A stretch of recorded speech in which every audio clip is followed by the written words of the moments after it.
lot of times when I have to review a car and forgive them for their foibles, for their faults or flaws, based on the payoff that you get. So things like the Cruise 1.6 turbo isn't particularly fuel efficient, but it's a pretty decent performer and it matches really good with the chassis. But still, it's quite noisy. Cabin materials aren't quite as good as the rest of the market, although it's pretty good as far as the price goes. Now something like this, which is the Insignia VXR, there's only two weaknesses. One of them is fuel economy, which isn't really that bad, and I've heard people complain about the fuel economy in this because they're trying to compare it to other vehicles in the mid-size market. Now this is nothing like pretty much anything else in the mid-size market until you start talking about Euro type products, so things like the CC from Volkswagen, Audi A4, that sort of thing. You're starting to get pretty high up in the price range, particularly when you're trying to spec them against this 2.8 litre turbo all-wheel drive model, which is the only model in the Insignia range, but those other aforementioned Euro competitors all have a variation of powertrains where you can pick a diesel or just front-wheel drive, and smaller turbos, 1.8s, 2 litres, even up to the larger 3 litre. I think it's 3.2 in their CC these days. But the Insignia is not the same as those cars.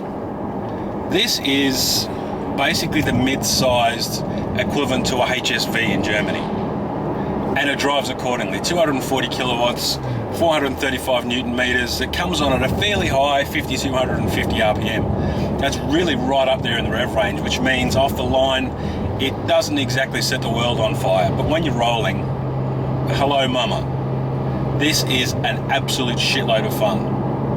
The adaptive suspension as well as the magnetic electronic side, so when you adjust the amount of electric current going through the damper materials, then it can adjust your damper rates, which all adds up to stiffer, firmer suspension, and also it stiffens up the steering feel as well when you hit the VXR button or the Sport button, and turns it from a fairly sporty feeling mid-sizer to something that's got some pretty serious potential.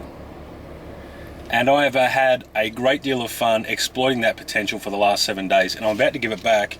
I'm supposed to have handed it back already, but I've still got a quarter of a tank, so yeah, not real keen to give it back yet.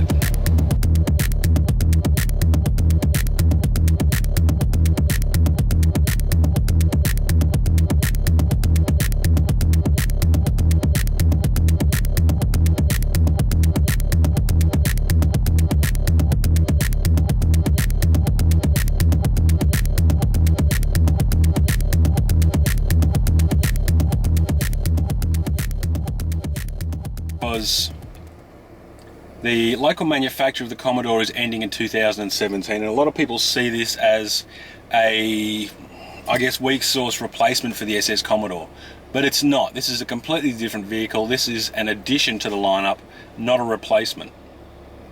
And it's clear in the way that the vehicle is set up. It doesn't have the explosive power of a V8, but it does have plenty of performance. It's just that it's not set up to do traffic light drag racing, that sort of thing. Come on, traffic lights. Oh, no, there we go. It does have a great deal of other redeeming features though. For example, the Recaro bucket seats are, I'd say they were just about perfect, but the ones in the VXR Astra are a little bit better because they've got the pneumatic bolsters on the sides and on the base, so you can change the size of the bolsters and really stick yourself in there. But these are pretty damn good. Really high quality leather, very comfortable, and of course they're heated as well. They're not cooled, which is a shame because I would have thought that cooled seats would be very appropriate for the Australian climate. Rear seat accommodation is a bit squashy, but I don't sit there, so I don't care. Room for the kids, sure. Room for your friends, buy your own car. Massive boot, so you can fit heaps of luggage in the back there if you want to go for a weekend away. And if I didn't have kids, I would definitely use this as a weekend barnstormer to get away and go around back roads and have a good play around.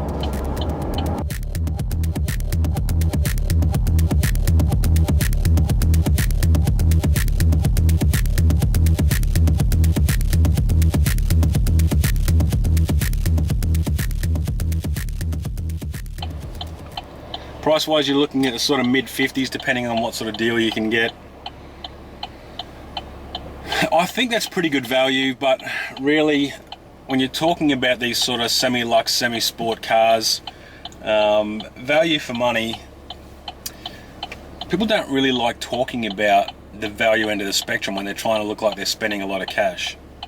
This feels like an expensive car, it handles like a Euro, and it's got a nice little dark streak with that 2.8 litre V6, which incidentally actually comes from Fisherman's Bend in Victoria. It's an Australian made engine. Just all the turbocharging is done in Europe. Now, normally in a Euro, when you go around a corner like that and you floor it and hit boost, you would go into horrible, ugly understeer and go spearing off the road. But in this, 100% of the rear of the drive can actually go to the rear axle, and then you've got a tricky ELSD in the back as well, which can start doing torque vectoring. So when I'm going full tilt left hand into a corner, it will give more drive to the outside right wheel and help turn the car, and it works. There are occasions when you start pushing too hard and you get a little bit of understeer in the front end, but that's just like any car. You've just got to understand what the car likes and doesn't like and drive around it. And it doesn't take a lot of time to get incredibly familiar, confident, and aroused, I guess, when you get in the front seat of one of these. It is honestly a cracking piece of gear.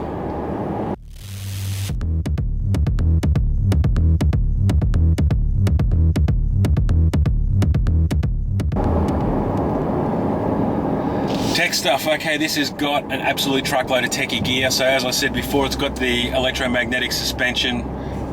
You've also got radar cruise control. You've got multi-function 8-inch display for your speedo, which changes based on whether or not you're in sport mode or normal touring mode. You've got smart headlights, so they actually turn when you go around corners, plus the little LEDs that light up the corners as you go. And then you've got all the regular stuff like the passive entry, central locking, electric park brake, GPS, and you've got the new miling system as well, which is presented quite nicely. However, it's not as up to date with traffic alerts, and it will be reactive against things like traffic jams.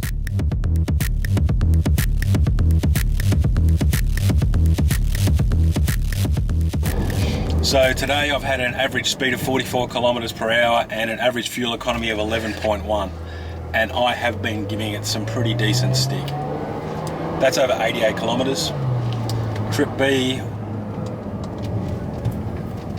So I've done over 1,000 Ks with this one, at 1,082 kilometers, and I've averaged the whole time that I've had the vehicle 11.3 litres per 100 kilometers, with an average speed of 59 kilometers per hour. So I've done a few trips back and forth for work,